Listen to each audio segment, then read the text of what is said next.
오늘 방언의 은사에 대해서 제가 특별히 준비한 이유가 있습니다. 얼마 전에 이제 컨퍼런스를 갔다 왔어요. 이제 뭐 다 분위기 아시죠? 성령 충만한 컨퍼런스를 다녀왔습니다. 근데 저희 함께 간 성도 중에 한 분이 방언의 은사를 받았어요. 그래서 이제 말씀으로 좀 터치 줄 필요도 있겠다 싶은 생각도 들고요. 그리고 사실 방언에 대해서 그렇게 열정적으로 신경 쓰거나 그러는 사람이 많지 않습니다. 반면에 또 은사주의에 휩싸여 있는 그런 분들 같은 경우는 또 이 방언의 은사를 굉장히 갈망하고 그렇습니다. 그래서 오늘 이 주제에 한번 집중을 해보고 싶어요. 교단마다 다 조금씩 다 틀립니다.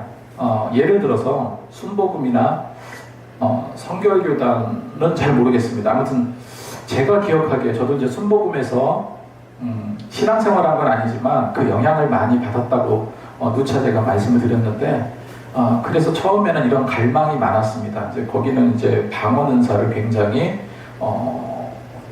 귀하게 또 여기고 방언으로 기도도 많이 하고 그렇게 합니다. 반면에 저희 같은 장로교는 특별히 이제 합동이나 대신이나 백석이나 이게 좀 개혁주의 신학을 하는 교단 같은 경우는 조금 이제 방언의 은사를 조금 이렇게 색깔 있게 보죠. 그래서 방언 기도를 좀 뭐 이렇게 함부로 하는 게 아니다 하고 얘기도 하고 그렇습니다. 근데 오늘 정확하게 그런 부분을 제가 정리를 해봤어요. 우리가 정말로 방언의 은사를 어떻게 생각해야 될까? 그래서 제목을 제가 방언의 은사 꼭 필요한가? 어떻게 받아야 되는가? 이런 부분을 가지고 한 번쯤 정리를 해보려고 합니다. 그래서 말씀을 통해서 또 방언에 대해서 또 새롭게 여러 가지를 많이 좀 오늘 좀 느끼시고 또 새로운 생각을 또 가지셨으면 하는 생각이 듭니다. 방언 은사. 자, 그래서 제목이 방언의 은사 꼭 필요한가? 그러면 어떻게 받아야 되는가? 받고 싶다, 어떻게 받아야 되는가? 뭐 이런 부분들 전반적으로 이야기를 나누려고 합니다. 보통 방언 은사는 어디서 받습니까? 네, 혹시 어디서 받았다? 댓글로 써주실 수 있으면 써주세요. 좀 제발 좀. 예. 그래야 저도 또 할 얘기거리들이 많이 있죠. 방언 은사 받으셨나요? 받으신 분 많이 계시죠? 대부분 수련회에서 많이 받고 어떤 이제 은사 집회 할 때 좀 많이 받고 그런 것 같아요. 그런데 우리가 기억해야 될 것이 있습니다. 기억해야 될 것이 뭐냐면 예수님도 마가복음 16장인가요? 예수님도 새 방언 믿는 자에게는 이런 표적이 따른다라고 말씀하시면서 병든 자를 고칠 수 있고 그다음 무슨 독을 마셔도 해가 되지 않고 그 다음에 아픈 자에게 손을 얹은 즉 나으리라 했던 그 말씀이 있죠. 그 말씀 중에 예수님께서 하신 말씀 중에 또 한 가지 말씀이 있습니다. 잘 기억 안 나는 말씀 중에 하나가 바로 새 방언을 말한다 라고 주님께서 말씀을 하셨어요. 예수님께서 방언에 대해서 앞으로 이제 믿는 자에게는 이러이러한 표적이 따를 것이다. 그게 무엇이냐? 여러 가지 기적도 있고 이적도 행할 수 있고 당연히 예수 이름으로죠. 예수 그리스도의 이름으로 능력을 행할 수 있다. 그런데 그 중에 또 새 방언을 말하게 한다라는 그런 말씀도 있습니다. 다른 분도 아니고 주님께서 그렇게 말씀하셨어요.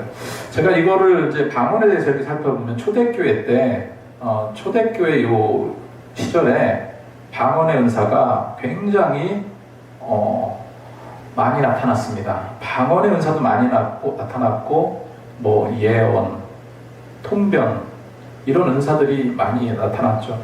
그런데 이게 이제 초대교회에서 쭉 이렇게 하면서 이제 이제 중세로 넘어가면서 거의 다 이런 것들이 사라졌다고 생각을 사라졌어요. 거의 다 사라졌어요. 그러니까 사용을 안 해서 그런 건지 어쨌건 거기에 대해서 좀 약간 좀 터부시 생각해서 그런지 모르겠지만 이 방언의 은사가 중세 시대 때로 넘어오면서 거의 인정을 받지 못하고 그렇게 했다고 합니다. 그렇게 가다가 19세기인가 20세기 초반인가 이때 그 오순절 운동을 통해서 방언이 다시 이제 나타나기 시작한다. 나타났다기보다 방언이 들여지기 시작한 많은 사람들이 이제 하고 그런 일들이 이제 일어났습니다. 그래서 19세기의 은사주의자들에 의해서 특히 이제 오순절의 어떤 사건을 그러니까 순복음 계열의 이들에 의해서 어서 오세요. 이들에 의해서 핸드폰을 켜놓고 보시면 될 것 같습니다. 이들에 의해서 성령의 역사가 굉장히 강하게 일어납니다. 그게 이제 요즘에 와서 이 방언이 굉장히 강하게 나타났고 또 당연한 거지만 이것이 성령의 은사다 하는 것에 반대하는 사람은 거의 없습니다. 거의 없어요. 그래서 이제 제일 먼저 제가 살펴보고 싶은 것이 뭐냐면 이 오순절 성령 강림 사건 먼저 살펴보고자 합니다. 오순절 성령 사건 사도행전 2장에 기록이 되어 있어요. 사도행전 2장에 그러니까 예수님께서 약속하신 성령이 제자들에게 임할 때 각기 다른 나라의 말로 다른 나라의 말로 하게 된다 이렇게 말씀하셨죠. 그러니까 방언의 은사를 일단은 제가 이제 어떤 기준점을 제시해 드린다기보다 방언의 은사는 이렇다 하는 정의라고 해야 될까요? 그런 부분을 중간중간에 이렇게 말씀을 좀 물론 이제 제 생각도 포함이 되어 있지만 방언은 일단은 우리가 뭐를 생각해야 되냐면요. 성령의 임재, 성령의 확실한 임재의 한 증거라고 볼 수 있겠죠. 그러니까 성령의 역사하심은 다양하게 나타날 수 있어요. 여러 가지로 나타날 수 있고 또 사람마다 다 틀려요. 사람마다 다 하지만 방언은 도드라진 성령의 역사하심이다라고 저는 생각을 하고 또 성경도 그렇게 이야기를 하고 있습니다. 그런데 이제 사도행전하고 먼저 이제 사도행전에 있는 것을 한번 보겠습니다. 사도행전 2장 1절에서 8절까지 말씀인데 이거를 이제 좀 이해를 하고 이제 넘어가야 될 필요가 있습니다. 여기서 보면은 사도행전 2장 1절에 오순절날 이름에 다 같이 한 곳에 모였다. 보통 이제 이곳은 이제 마가 다락방이다. 그래서 120명의 제자들이 이 다락방에 모여서 정말로 열심히 기도에 힘썼다고 성경은 기록하고 있죠. 이곳에서 집중적으로 뭐만 했냐면 기도만 했습니다. 기도만 했는데 그랬는데 2장 4절에 보니까 다 성령의 충만함을 받았다라고 말하고 있어요. 여기서 성령의 충만함을 받다라고 이렇게 번역을 했는데 원문을 보면은 푸뉴마 하기우스라는 뜻입니다. 그러니까 푸뉴마 하기우스인데 푸뉴마는 성령이죠. 거룩한 영, 성령인데 성령으로 거룩하게 되다 이런 뜻입니다. 성령으로 거룩하게 되다. 이 성령의 충만함을 받았다는 것은 성령으로 거룩하게 되다라는 뜻이니까 다시 말해서 주체가 누굽니까? 성령님이시라는 거죠. 주체가 성령님이에요. 그래서 그러면 이 4절에 있는 말씀만 보면은 이 성령으로 거룩하게 되다 이것이 이제 성령의 충만함인데 여기에 있는 말씀대로만 본다면 방언이라는 것은 성령으로 거룩하게 되고 첫 번째가 성령으로 거룩하게 되고 두 번째가 성령에 의해서 그러니까 성령으로 거룩하게 되고 성령에 의해서 방언을 하게 된다라는 거예요. 그거를 이제 사도행전에서 이제 우리가 좀 확인해 볼 수 있는 거죠. 그리고 여기에서 보면은 보세요. 막 뜨겁게 지금 이제 120명의 제자들이요 뜨겁게 기도하고 있는 거예요. 뭐 주야 주야 했든지 마라나타를 외쳤던지 뭐 어쨌건 정말로 뜨겁게 기도했습니다. 주님께서 주신 소명이 있기 때문에 너희는 모든 민족으로 제자를 삼아 아버지와 아들과 성령의 이름으로 세례를 베풀고 분반 모든 것을 가르쳐 지키라고 했잖아요. 그러다 보니까 너무나 이제 열정적으로 기도한 거예요. 그랬더니 현상이 나타납니다. 그 안에서 현상이 나타나요. 어떤 현상이 나타납니까? 2절에 호련히 하늘로부터 급하고 강한 바람 같은 소리가 있었다. 그 다음에 3절에 불이 혀같이 갈라지는 것이 보였다. 그 다음에 다 성령의 충만함을 받았다. 이렇게 나와 있습니다. 그러니까 호련히 하늘로부터 급하고 강한 소리가 들렸다. 이건 청각적이죠.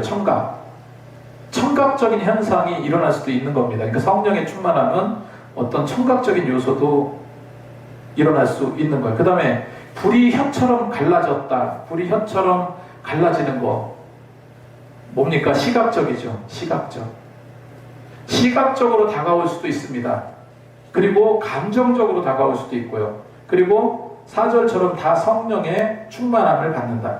그러니까 성령이 임하면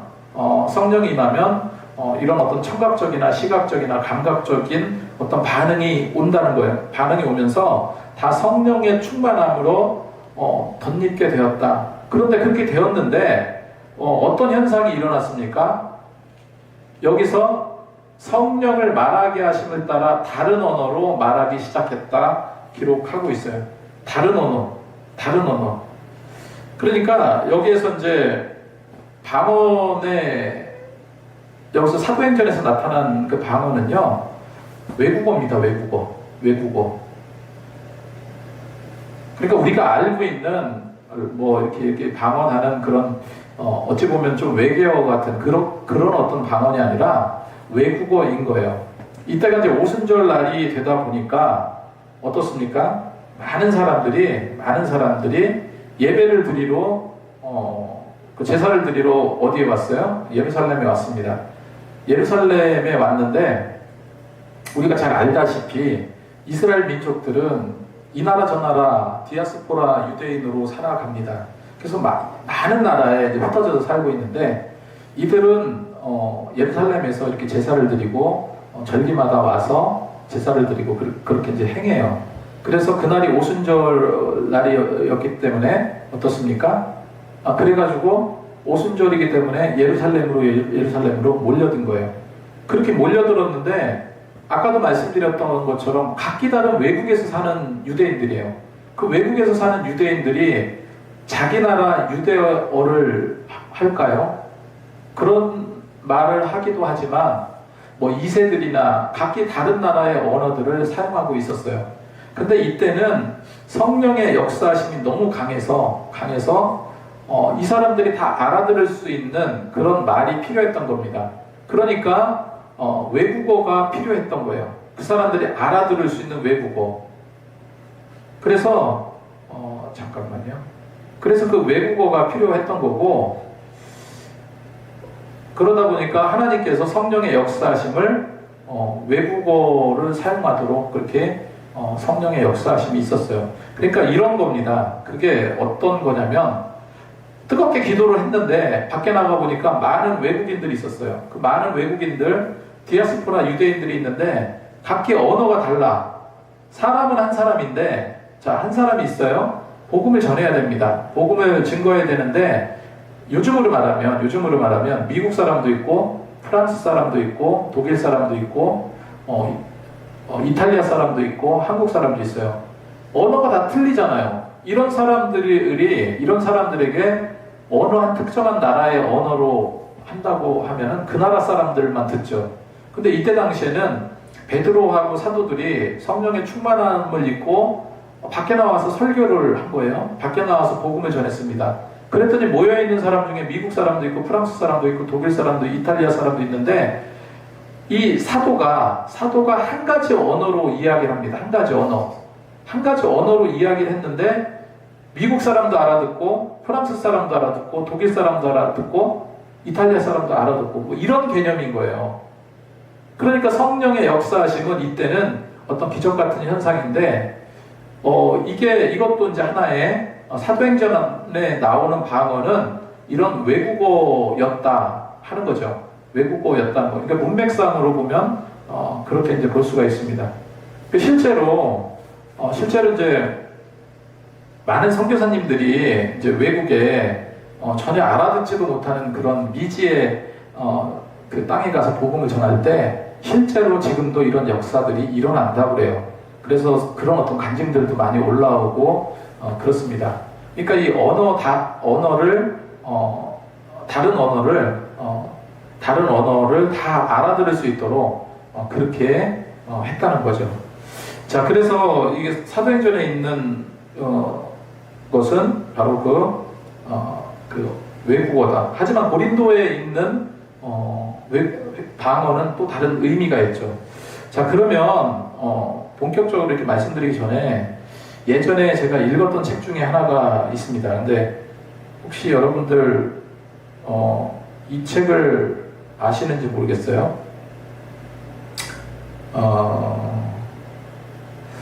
지금 화면에 나타나는 이 책이요. 방언 정말 하늘의 언어인가? 하늘의 언어인가? 그 다음에 이제 마케팅에 물든 부족한 기독교 이런 것도 쓰신 분인데 저 옥성호 제가 이제 직함은 잘 모르겠습니다. 직함은 잘 모르겠는데 이런 분이 계세요. 이런 분이 계셨는데 이분이 누구냐면은 오카는 목사님 동생인가로 알고 있습니다. 그러니까 오카는 목사님은 굉장히 존경 많이 받는 사랑의 교회 개척하신 목사님이시잖아요. 제가 잘 기억이 안 나네요. 그분의 형제인지 자녀였나? 아무튼 그런데 이분이 방언에 대해서 글을 쓴 게 있었어요.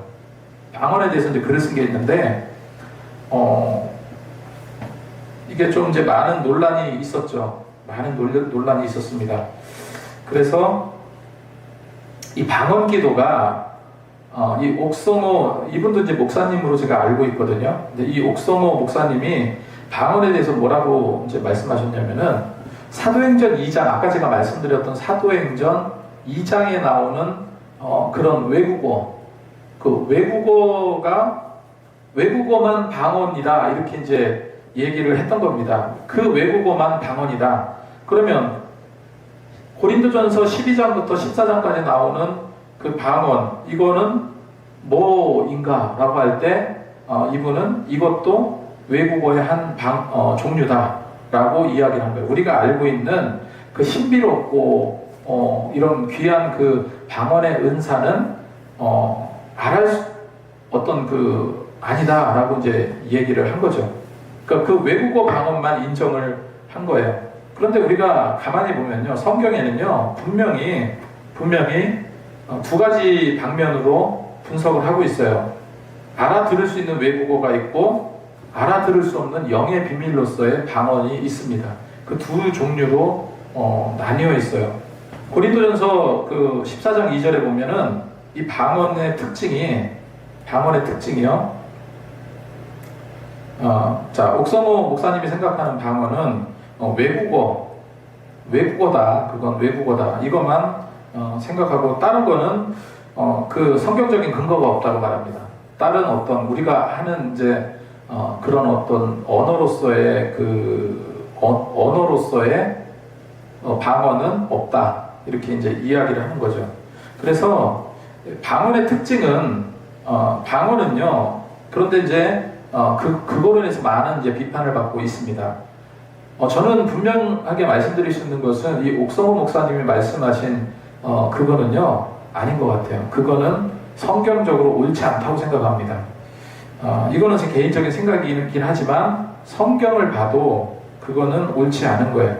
이 방언이라는 것은 대상이 하나님입니다. 고린도전서 14장 2절 말씀을 보면 사람에게 하지 아니하고 하나님께 하는 것이다. 하나님께 하는 것이다 라고 나와 있고요. 아무도 알아듣지 못하고 영으로 비밀을 말한다. 영으로 비밀을 말하는 것이다 라고 이야기를 합니다. 자, 그러면 이제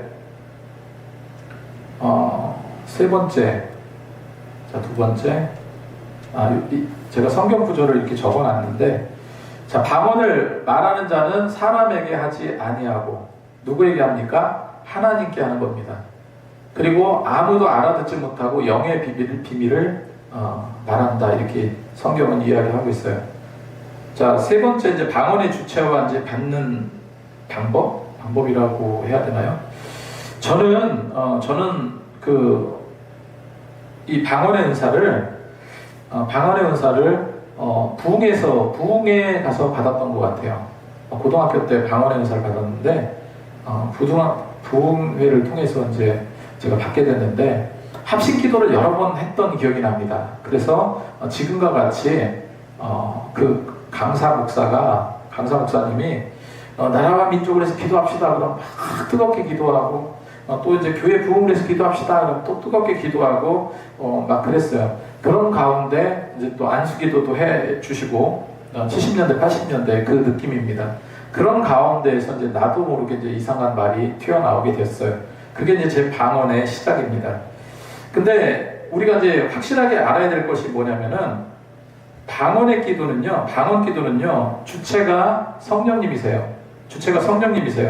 그러니까 인간의 의지나 노력으로 만들어낼 수 있는 것이 아니라 성령의 임재와 인도하심으로 나타나는 은사가 방언입니다.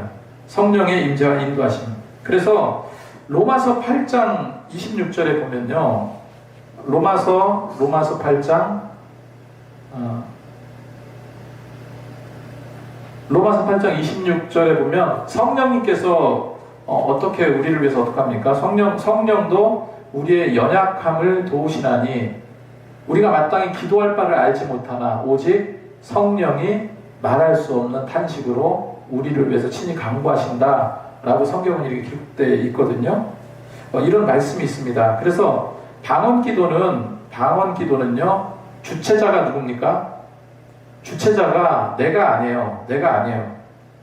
만약에 내가 어떤 기도 제목이 있어서 기도를 했다고 치면은 그 기도의 주체자는 나죠. 내가 기도하는 겁니다.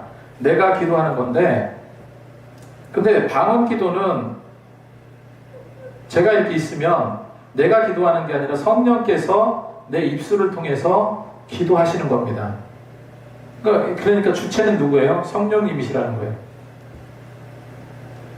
그래서 이제 주로 이제 수련회 같은 데서 이제 많이 받기도 하지만 또 다양하게 이제 받기도 합니다.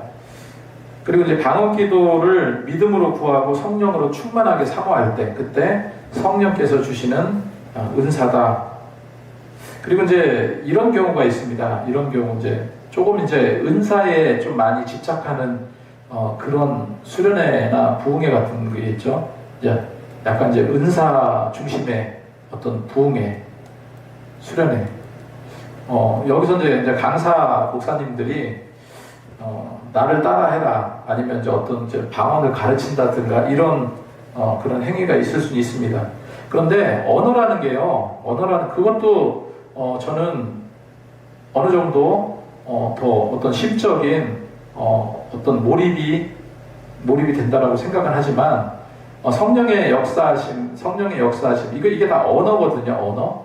언어이기 때문에 그게 이제 옳고 그르고 뭐 이런 거를 떠나서 어찌 보면은 이것이 이런 거보다 조금 더 방언을 사모하는 마음으로 더 기도해서 얻을 수도 있기 때문에 그게 더 옳을 수도 있다 하는 생각이 들어요. 자, 그리고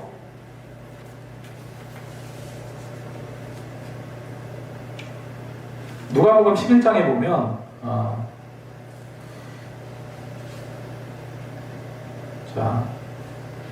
누가복음 11장 13절에 보면 이제 하나님께서 이제 이런 말씀을 하셨죠. 너희가 악할지라도 좋은 것을 자식에게 줄 줄 알거든 하물며 하늘 아버지께서 구하는 자에게 성령을 주시지 않겠냐, 이런 말씀이 있습니다.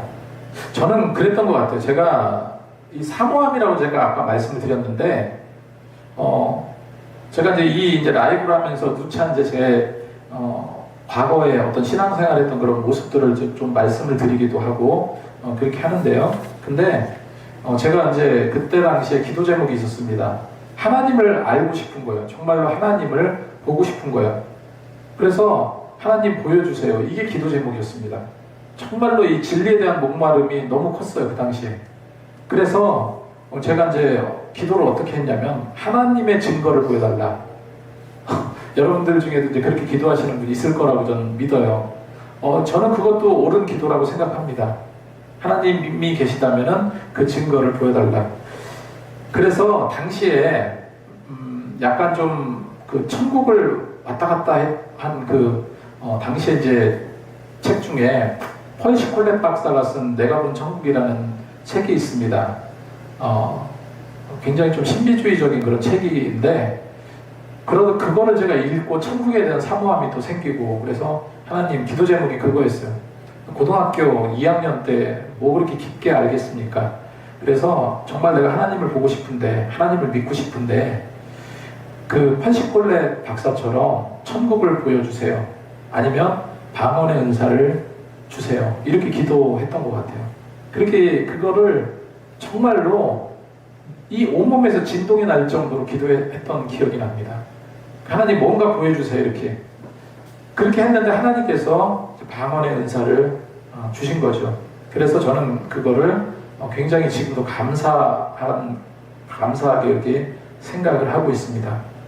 자, 그런데 이제 실제로 우리는 이 방언에 대해서, 방언 은사에 대해서 계속 찬반 양론들이 많이 있습니다. 주로 많이 이제 공격당하는 부분들이 중에 하나가 바로 이 방언의 은사인데, 실제로 펜실베니아 대학의 앤드류 뉴버그라는 박사팀이 방언 기도하는 사람들의 뇌 상태를 분석을 했습니다. 뇌 상태. 그러니까 이걸 그러니까 방언 은사에 대한 것을 성경적이 아니라 의학적으로 분석을 해본 거예요. 그렇게 분석을 해봤는데, 보통 이제 우리가 평상시 있잖아요. 일단 사람은 평상시에 어떠냐면은, 의식을 담당하는 전두엽, 그러니까 뇌의 언어의 중추와 의식과 사고를 담당하는 전두엽이 일반적으로 활동합니다. 일반적인 활동을 한다고 해요. 이게 이제 평상시 때 그렇고, 그런데 이제 기도할 때 있죠. 기도할 때 뇌파를 측정했더니 이 전두엽이요. 앞에서 이제 평상시에 이제 전두엽이 활동을 하는데, 이 기도할 때는 전두엽이 너무나도 활발하게 활동을 한다는 거. 활발하게. 그러니까 평상시에는 전두엽이 그냥 이렇게 이제 보통적으로 활동을 하는데, 기도를 하면서 이 전두엽이 막 활발하게 움직인다는 거죠. 그러면 방언 기도할 때는 어떻게 나타났나? 방언 기도할 때는요, 이 전두엽이요. 아까도 이제 전두엽은 언어를 담당하고 이런 것이라고 했죠. 이 좌측에 있다고 하는데, 이 전두엽이 거의 비활성화돼요. 신기하게 전두엽이 거의 움직이지 않고, 이 감정과 연결된 그 영역이 굉장히 활성화된 거로 나타났다고 합니다.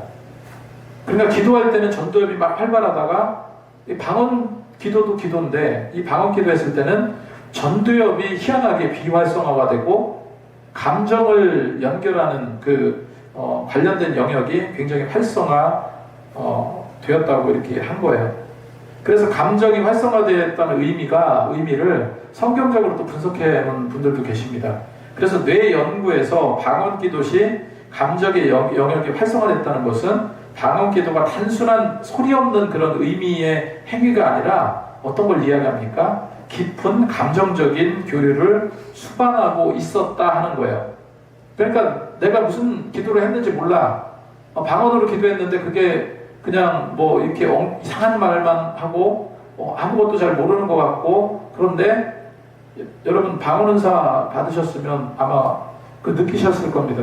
방언으로 이렇게 오래 기도하다 보면 뭔 얘기인지 몰라. 뭔 얘기인지 모르는데 마음이 굉장히 뜨거워지고 그 다음에 눈물이 날 때도 있고, 어떤 눈물이 흐를 때도 있고 그렇습니다. 이건 감정의 교류가 있다는 거예요. 감정의 교류. 감정의 교류가 있다는 얘기예요. 나는 잘 모르겠지만 아까 제가 방언이 뭐라고 그랬습니까? 방언의 주체자는 성령이라고 그랬죠. 성령께서 주체자가 되십니다.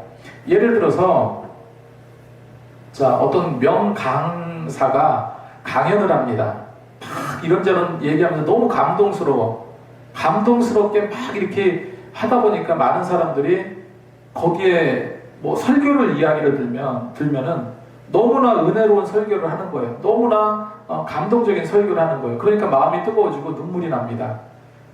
그 설교를 전하는 주체는 누굽니까? 목사님이나 강사겠죠. 그런데 나는 주체자가 아닌데 그거를 들음으로 인해서 어때요? 마음에 감동이 일어나잖아요.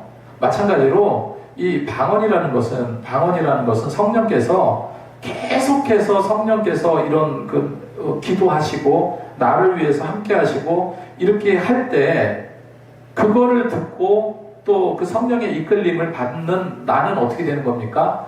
감화되는 거죠. 감동되는 거죠.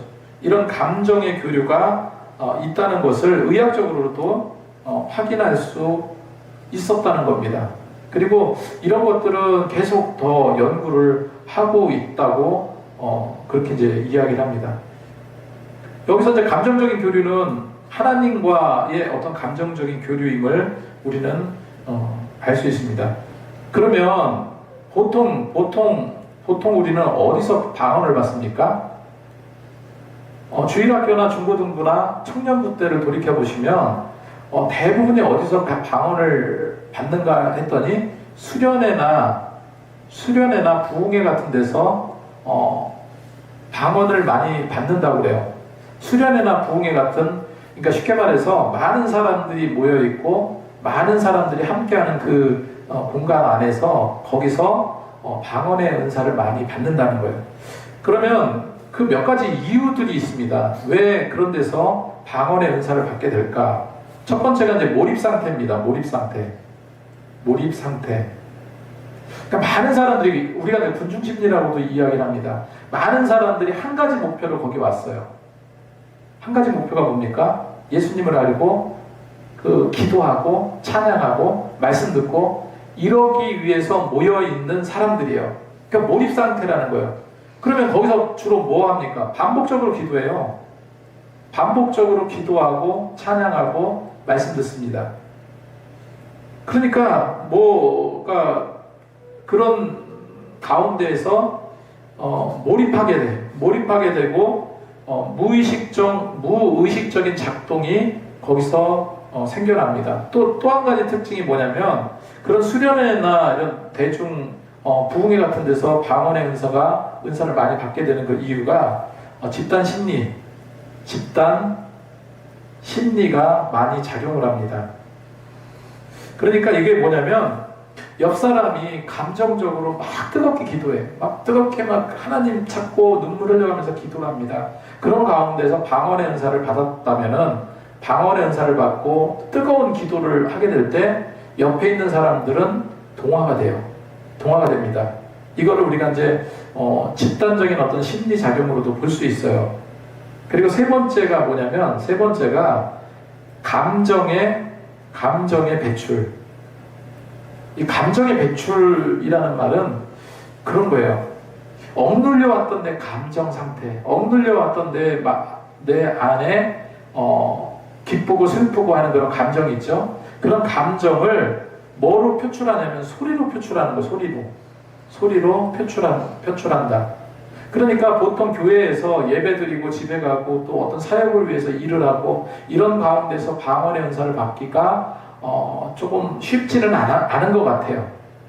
그렇다고 해서 없는 게 아니지만 쉽지는 않은 것 같습니다. 근데 보통 수련회나 부흥회 같은 데 가면 방언 은사 받았다고 그러고 또 그거를 또 이제 주기 위해서 또 그렇게 강사분들이 애를 쓰기도 합니다.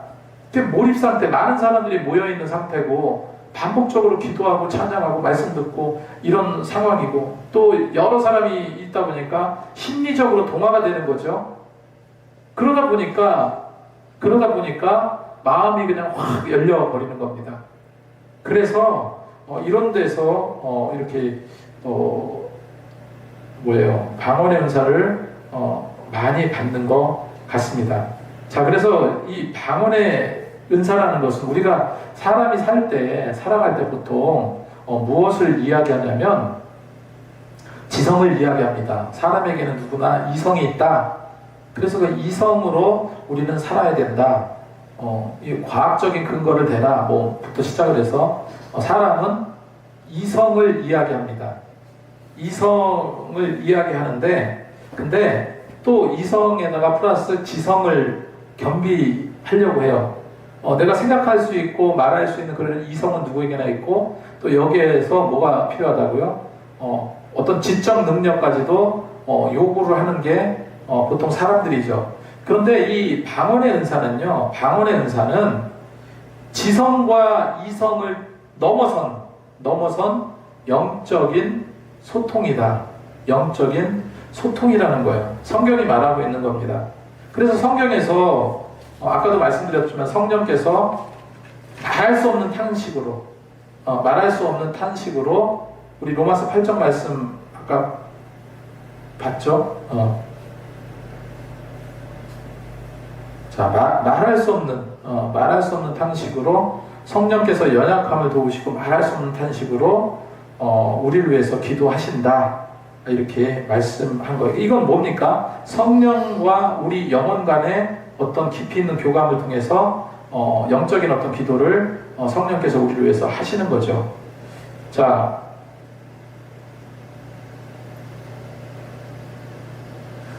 그 다음에 물 한 잔 마시고.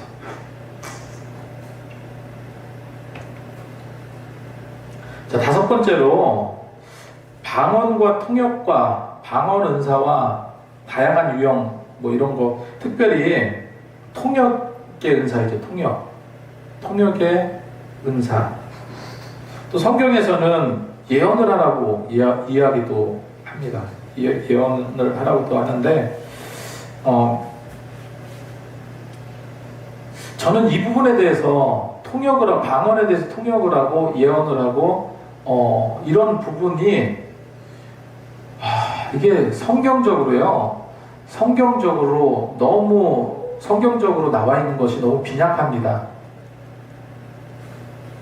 이게 굉장히 위험성이 있다고 생각을 하는 거예요. 위험성이 있다고 생각하는 것 중에 하나가 제가 이것저것 성경을 찾고 주석도 찾고 그 다음에 이제 통역과 예언에 대해서 이제 여러 가지 상황도 받고 챗GPT한테도 물어보고 제미나이한테도 물어보고 했지만 통역과 예언에 대한 확실한 성경적인 근거나 그 바탕에서 어떤 식으로 행해졌는지 또 그 통변을 위해서 또 어떤 노력들이 있었는지 예언은 또 무엇을 여기서 말하는 예언은 구체적으로 무엇을 이야기하는지 이런 것을 정확하게 찾아내기가 쉽지 않았습니다. 아니 쉽지 않은 게 아니라 없어요. 그러면 보세요. 방언은사 받은 사람은 통변은사 받도록 해라. 통변은사가 없으면 방언을 하지 마라. 그러니까 대중 앞에서 하지 마라. 이게 이제 사도 바울의 말이거든요. 이거 말고 없어요. 이거 말고 통변은사가 무엇이고 이런 게 성경적인 근거가 전혀 없다는 거예요. 그런데 가만히 보세요. 어떤 은사 중심의 어떤 부흥회나 사경회 이런 데 가서 보면은 그냥 너나 없이 다 통변을 해요. 어떤 이제 한 사람이 있으면 한 사람이 이 사람이 이제 방언으로 이야기합니다. 방언으로 외국어 외계어 같은 방언으로 막 방언 기도를 합니다. 그 옆에 한두 사람이 또 있어. 한두 사람이 있어가지고 이 방언을 듣고 여기에 대해서 통변을 한다고 합니다. 그리고 옆에 있는 사람은 또 예언을 하고 이런 경우도 있어요. 이게 성경적이냐? 여러분 이게 성경적이라고 생각하시나요? 물론 초대교회 때 이런 현상 이와 비슷한 것이 있었습니다. 여러분 고린도 교회를 한번 생각해 보세요. 고린도 교회. 자, 고린도 교회가 어떤 교회입니까? 바울이요 브루스길라와 아굴라랑 같이 기도하면서 전도하면서 그 헌신과 땀으로 세운 교회가 고린도 교회예요. 고린도 교회를 개척을 했어요. 근데 이 고린도 지역이 해안 도시입니다. 이 지중해 그 중심에 있는 지역이라 상업이 굉장히 발달되어 있고, 특별히 굉장한 잡신들이 많았어요. 잡신들. 특별히 뭐죠? 그리스 로마 신화에 나오는 그런 신들을 주로 섬겼던 지역이 바로 고린도 지역이에요. 그리고 성적으로도 굉장히 문란했고, 동성애 같은 거 이런 것들이 또 많이 이제 있었고, 그리스 로마에서 특별히 예전에 그냥 속옷 선전이지, 여성용 속옷 선전, 비너스를 숭배하는 그게 곳곳에 있었고, 그 신전도 있었습니다. 그러니까 많은 사람들이 그런 잡다한 종교를 믿고 생활을 했었다는 거죠. 그렇게 생활을 했는데, 그래서 고린도 지역이 성적으로 타락해 있고, 도덕적으로 타락해 있고, 그리고 돈을 많이 버니까 향락과 퇴폐와 각종 음란함으로, 그래서 그 고린도 리아인가? 너 고린도 사람처럼 왜 그래? 할 정도로 죄악에 파묻혀 살던 그런 사람들. 근데 사도 바울이 교회를 개척했단 말이에요. 고린도 교회를 개척했어. 고린도 교회를 개척해서 사람들이 물론 처음에는 유대인들이 사는 회당을 전도했습니다. 그리고 두 번째로 주변을 전도했어요. 주변을 전도하다 보니까 예수 믿고 예수를 믿기로 결심한 사람들이, 다양한 사람들이 고린도 교회로 오기 시작했거든요. 유대인도 있었고, 외국인도 있었고, 고린도 지역 사람도 있었고, 그 사람의 유형만 다른 게 아니라 그 사람들뿐만 아니라 그들이 예전에 믿었던 종교 있죠? 이상한 음란한 종교, 바알과 아세레 같은 음란한 종교, 이런 거에 빠져 있었던 사람들이 교회로 들어온 거예요. 예수 믿고 거듭나서. 그렇게 해서 교회로 들어왔는데, 교회로 들어와서 신앙생활 하려고 보니까 자꾸 그때 그 신앙이 생각이 나는 거죠. 그리고 그 신앙을 벗어나려고 노력을 해도 그 습관이라는 게 쉽게 벗어나지 못했던 거예요. 그렇게 벗어나지 못하니까 자꾸 좀 이상한 쪽으로 자꾸 변질이 되는 겁니다. 그래서 그 중에 이제 가장 이제 경계해야 될 것 중에 하나가 바로 무질서한 은사 사용. 이게 뭐냐면은, 교회에 성도들이 들어오는데, 교회에 성도들이 와요. 교회에 성도들이 와서 이제 예배 드리러 오는데, 여기저기서 샬라샬라 하고 방언하고, 나는 무슨 예언을 받았다고 하고, 그 다음에 어떻게, 그렇게 이제 어떤 무질서한 은사주의로 교회가 홍역을 앓게 된 거예요.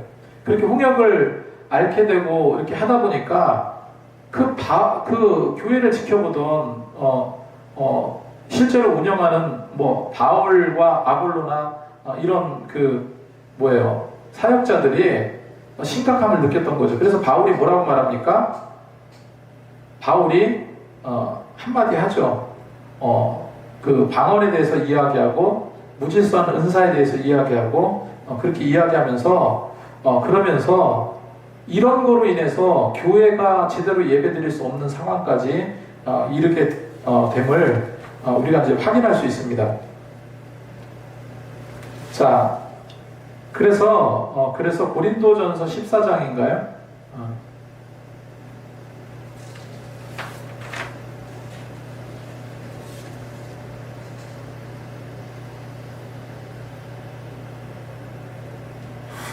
이게 이제 고린도전서 14장 아까 말씀드린 것이 이제 이건데, 다 방언을 말하기 원하나 특별히 예언하기를 원한다. 그러니까 오늘 이 시대에 그때 예언의 기준이 어떤 건지는 잘 모르겠지만 실제로 이제 앞날을 예언하기도 하고 하지만 예언이라는 것은 사실은 하나님의 말씀입니다. 그래서 이 시대에 이 방언 말하기를 원하나 예언하기를 원한다는 것은 말씀을 전한다는 의미로 포커스를 맞춰야 돼요. 그리고 가장 중요한 게 있습니다. 방언을 말하는 자는 교회에 덕을 세워야 한다는 거죠. 교회에 덕을 세우고 통역하지 아니하면 예언하는 자만 못하니라 하면서 바울이 그렇게 이야기를 합니다. 그래서 이렇게 이제 그 사도 바울이 이렇게 이야기를 했는데 이런 경우가 있어요. 어떤 경우가 있냐면 아까 제가 수련회나 부흥회를 통해서 방언 은사를 많이 받는다고 했는데 제가 개인적으로 굉장히 신기한 체험을 한 적이 있습니다. 제가 뭐 특별히 뭐를 특별한 거를 체험했다는 게 아니라 제가 이제 전도사 때인데요. 전도사 때 어느 이제 작은 교회에서 사역을 하는데 수요 예배만 되면 어머니를 따라서 오는 5살짜리 아이가 있었어요. 이름이 소연인데 5살이에요. 5살. 5살. 어머니랑 같이 이제 교회를 온 거죠. 그 수요 예배 드려보면 항상 내가 이제 많이 예뻐해주고 뭐 이렇게 과자도 주고 그랬었던 기억이 나는데, 근데 예배를 당시에 이제 제가 사역을 할 때 수요 예배가 끝나면 불을 꺼놓고 이제 기도를 한단 말이죠. 그렇게 기도하는데 그 소연이가 항상 엄마 따라와서 그날 그렇게 기도를 하고 있었어요.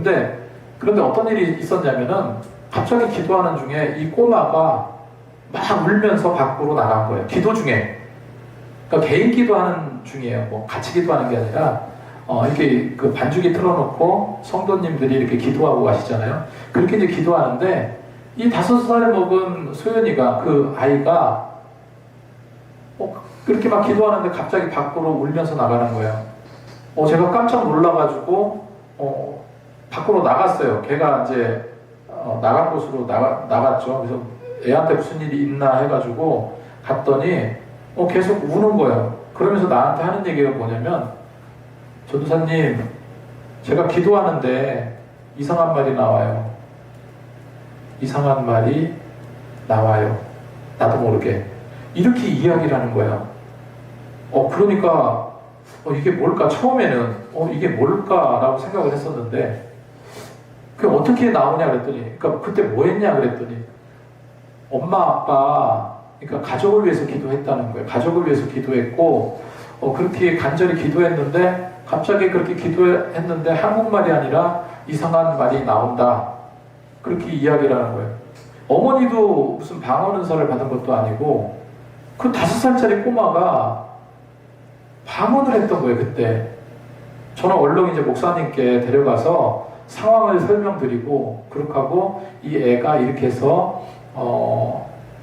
방언 은사를 받은 것 같은데 목사님 어떻게 생각하시냐 그랬더니, 목사님께서 애가 지금 놀랬으니까 잘 이렇게 다독여주고 굉장히 귀한 거다 하면서 기도해 주시던 그런 기억이 납니다. 그러니까 부흥회나 이런 데가 아니더라도 전혀 이제 새롭게 지속적으로, 이 아이는 지속적으로 기도했잖아요. 지속적으로 아이가 성령 충만이 뭔지도 잘 몰랐겠지만 그거를 사모하면서, 하나님을 사모하면서 그렇게 기도했더니 자연스럽게 이런 방언 은사를 얻게 되는 그런 경우도 있더라는 겁니다. 제가 이 말씀을 체계적으로 다 정리했는데 얘기하다 보니까 이게 제가 하고 싶은 얘기만 계속 하게 된 것 같아요. 그리고 또 이런 일이 있습니다. 어떤 일이 있었냐면은 저희 교단 노회 목사님이세요. 노회 목사님인데 정말로 누구도 존경하시는 분이에요. 그러니까 각이 없으신 분입니다. 각이. 그러니까 원만하시고 존경받으시는 그런 목사님인데, 그 목사님이 은퇴하시게 됐어요. 지금은 이제 은퇴하셔서 한참 전에 은퇴를 하셨는데, 그런데 그 목사님이, 제가 출판사라니까 그 출판사 책을 좀 만들어야 되겠다 해서 저를 불러가지고 진짜 많은 대화를 나눴습니다. 그렇게 많은 대화를 나눴는데 어떻게 하다가 방언 은사 이야기가 나온 거예요. 그런데 그 목사님이 하시는 말씀이, 그러니까 80이 넘으셨죠 지금은. 그때는 70세 조금 되셨을 텐데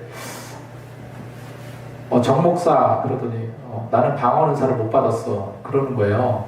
아 그러시냐고 그랬더니 어떻게 말씀하시냐면요, 자기가 방언 은사를 받게 해달라고 그렇게 기도했대요. 그렇게 기도하고 그래서 일주일 동안 금식 기도도 하고 하나님께 매달렸대요. 왜 매달렸냐면 교회 성도들이 방언 은사 받은 그런 성도들이 있는데 그 성도들에게 내가 해줄 말이 없다는 거예요. 목회자가 돼가지고 방언 은사도 못 받아서 그 성도들에게 해줄 말도 없고 그래서 하나님 방언 주세요 그랬다는 거예요. 그런데 하나님께서 허락하지 않으셨어요. 마지막까지 방언 은사 못 받으셨습니다. 근데 그 목사님께서 하셨던 말씀이 그 일주일 동안 금식 기도 했을 때 하나님께서 다른 위로를 주셨다라고 하시더라고요. 그러면서 가장 중요한 사랑의 은사가 내게 충만한데 더 무엇이 필요하겠나 라는 그런 음성을 받으셨대요. 그래서 지금도 이제 방언 은사를 받지는 않으셨지만 그렇지만은 정말로 훌륭하게 존경받는 그러한 목사님이세요. 제가 왜 이 말씀을 드리냐면요, 고린도 교회가 그랬거든요. 고린도 교회가 이 은사주의에 빠져가지고 뭔가 자기가 자꾸 이제 자랑하는 거죠. 자꾸 자기를 자랑해서 무슨 은사 받고 해가지고 자랑을 하고요. 그러고 또 뭐예요? 어떤 은사도 받지 않은 사람들을 멸시하고 이렇게 했던 그런 것들이 있었다는 겁니다. 이거 옳지 않습니다. 그리고 실제로 어느 교단은 이 방언 은사를 받아야 구원받는다. 구원받는다고까지는 이야기는 하지 않더라도 방언 은사를 받아야지만 구원받는다. 그러니까 물음표라는 거예요. 물음표.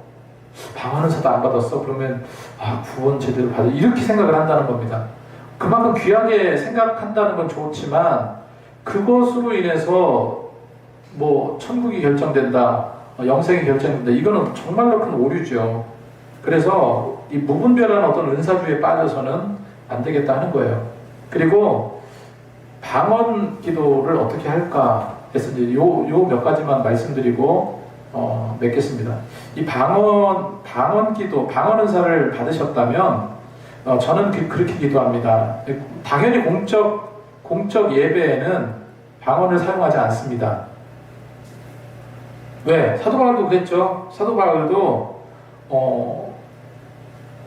방언하게 되면 전혀 새로운 초신자들이 와서 뭐라고 말하겠냐, 미쳤다고 하지 않겠냐. 그 성경 구절을 내가 찾아놨는데 그런 말씀도 있잖아요. 그런 말씀도 있듯이 분별이 있어야 됩니다. 분별.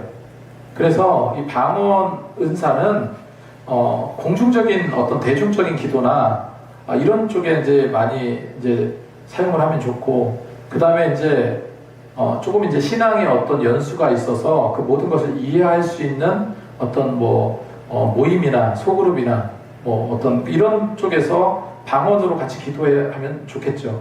그런데 공적으로, 이 공적이라는 것은 뭡니까? 공적인 예배는 초신자부터, 믿음이 없는 사람부터 초신자, 믿음이 큰 사람까지 다 모여있는 것이 공적 예배입니다. 이런 공적 예배에서 방언 기도를 주가 되게 해서 방언으로 기도할 수는 있겠죠. 근데 그게 주가 되게 해서 초신자라든지 이렇게 제대로 믿지 않는 사람들이 이상하다, 교회가 이상하다. 실제로 저희가 예전에 이제 교회 개척하고 얼마 안 돼서 어디에요? 그 경찰서 서장님이 교회에 나온 적이 있는데 이 방언 기도도 아니고 그냥 통성 기도 한 적이 있어요. 통성 기도. 예배 중에 우리 다 같이 이런 문제를 위해서 합심해서 기도하겠습니다. 이거는 어느 교회든지 다 하잖아요. 그런 통성 기도를 하니까 사람들이 이제 막 그냥 여기저기서 그렇게 기도를 했는데, 통성 기도를 했는데, 그 서장님이 그때 와서 그 예배 모습을 보고 저한테 했던 한 말씀이 이거였어요. 무섭다. 왠지 무섭다. 그분 조금 나오시다가 안 나오셨어요. 근데 세상이 느끼는 것이 이렇거든요. 그래서 사도 바울도 지혜롭게 사용해야 된다라고 계속해서 성경을 통해서 이야기를 하고 있는 겁니다. 제가 전에 이제 언제더라? 그저께 제가 이쪽 위에서 이 편한 세상이라는 그 아파트 그 옆에서 버스 기다리던 한 분을 전도를 하려고 이렇게 전도지를 들고 갔는데 교회 좀 나오세요. 여기 가까운 데 있어요. 이렇게 전도를 했는데 그분이 손사래를 치는 거예요. 자기 안 간다고. 그 나이가 한 7, 80대셨거든요. 자기가 처녀 때 다녔대. 20살 되기 전에 교회를 다녔대요. 교회를 다녔는데 거기가 이제 좀 그런 좀 어떤 집회가 많은 그런 교회였던 것 같아요. 그런 교회에 갔는데 희한하게 그 교회에서 기도만 하면 자기는 쓰러진대요. 기도만 하면 쓰러져서 막 숨을 막 헐떡거리고 119가 오기도 하고 그랬다는 거예요. 들어가기만 하면 들어가기만 하고 쓰러지고 그러다 보니까 목사님이 나중에 야, 넌 교회 오지 마라 그랬대요. 그 분이 얼마나 그때 상처를 받았을까 하는 생각도 들기도 하고 그리고 그게 얼마나 안 맞았으면 어떤 그 사람 심성이라는 게 다 다르잖아요. 그러다 보니까 처음 온 그 사람에게는 그게 굉장히 큰 어떤 자극이 되었던 것 같아요. 그러다 보니까 그냥 그런 거 할 때마다 그렇게 쓰러지고 그런다는 거예요. 그래서 제가 잘 말씀을 드리고 했지만 쉽게 그거를 받아들이지 않더라고요. 자, 이 방언은요 다른 종교에도 무속적인 샤머니즘적인 종교나 이런 곳에서도 방언과 비슷한 것들이 나타나는데 근데 우리 이제 기독교에서 주는 방언하고는 근본적으로 달라요. 근본적으로 다른데 일본 무속신앙이나 이교신앙에서 이제 나타나기도 한다고 그래요. 근데 어떤 부분이 다르냐면 우리가 이야기하고 있는 방언은 성령의 열매와 함께 나타납니다. 그러니까 사랑, 희락, 화평, 인내, 자비, 양성, 충성, 온유, 절제와 같은 그런 것을 내가 행할 수 있는 행하고자 하는 그 마음이 함께 나타난다는 거예요. 그리고 방언은 예수 그리스도 복음을 증거하는 것을 목적으로 나타납니다. 그런데 다른 유사 종교들은요, 이성이 상실됐거나 아니면 좀 뭔가 좀 엑스터시한 그런 상태 있죠. 엑스터시한 그런 상태에서 나타난다고 해요. 그리고 어떤 성경적인 진리를 당연히 성경적인 진리는 증거하지 않겠지만 그런 어떤 환상적인 어떤 상황에서 어떤 무아지경의 상태에서 나타나기도 합니다. 근데 이거는 우리가 알고 있고 우리가 믿고 있는 종교하고는 전혀 다르다 하는 거죠. 자, 결론을 맺겠습니다. 결론을 맺겠는데 자, 방언에 대해서 한 가지 확인하고 나갔으면 좋겠습니다. 첫 번째, 방언의 은사는요, 성령께서 주시는 귀한 은사입니다. 이건 분명하다는 거예요. 성령께서 주시는 귀한 은사. 그리고 두 번째로 방언의 은사는요, 이 방언의 목적이죠.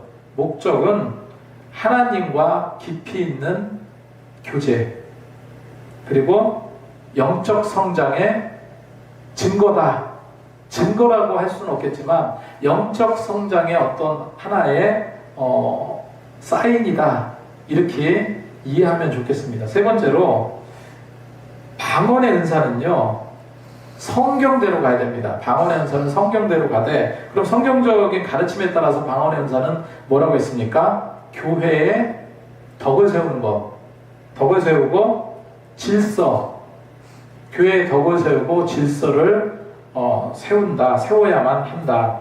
그 다음에 네 번째로 모든 것의 근원이 되는 것은 사랑입니다. 사랑.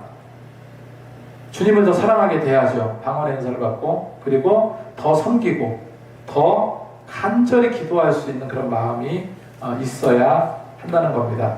그래서 오늘 제가 이렇게 해서 이제 마무리를 짓겠습니다. 어찌 보면은 이 방언의 은사를 조금 더 세밀하게 디테일하게 이렇게 말씀드리고 싶기도 했거든요. 그리고 실제로도 그렇게 준비를 했어요, 사실은.